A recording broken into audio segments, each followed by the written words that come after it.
Hello বন্ধুরা, চলো আজকে আমি একটা পাওয়ার ব্যাংক কিনবো আর তোমাদেরকে একটা ব্লগ মেক করে শেয়ার করি। আর আমি যাচ্ছিলাম ত্রিশাল বাস স্ট্যান্ড মোড়ে, ওইখান থেকে আমি পাওয়ার ব্যাংকটা পারচেস করব। আমি ওয়েডিং ফটোগ্রাফি করার কারণে আমি অনেক সময়ই ফিল করি আমার একটা পাওয়ার ব্যাংক খুব বেশি দরকার, কারণ আমার মাসে 30 দিনের মধ্যে 20 দিনই বাইরে থাকতে হয়। আর এটা হচ্ছে ময়মনসিংহের সায়াবানি সিনেমা হল, চলছে শাকিব খানের সিনেমা তাণ্ডব। আর আমি চলে এসেছি স্টারটেকের সামনে ত্রিশাল বাস স্ট্যান্ড মোড়ে। এখান থেকে আমি পাওয়ার ব্যাংকটা পারচেস করব, কারণ আমি গতকালকে গিয়েছিলাম রায়ান্সে, ভাবলাম ওইখান থেকে আমি পাওয়ার ব্যাংকটা কিনি। কিন্তু আমাকে সেম পাওয়ার ব্যাংক ওরা দাম চাইলো 2700 টাকা, 100 টাকা ডিসকাউন্ট দিয়ে 2600 রাখতে পারবে। তেমনি আমি গুগলে সার্চ করে স্টারটেকের সন্ধান পাই, আর এখানে দেখি সেম পাওয়ার ব্যাংক আমাকে দিচ্ছে 3 মাসের ওয়ারেন্টি সহ 2190 টাকায়।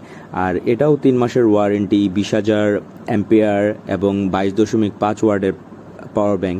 কিন্তু কেন আমার কাছে রায়ান্স 400 টাকা বেশি চাইলো আমি বুঝতে পারলাম না ভাই।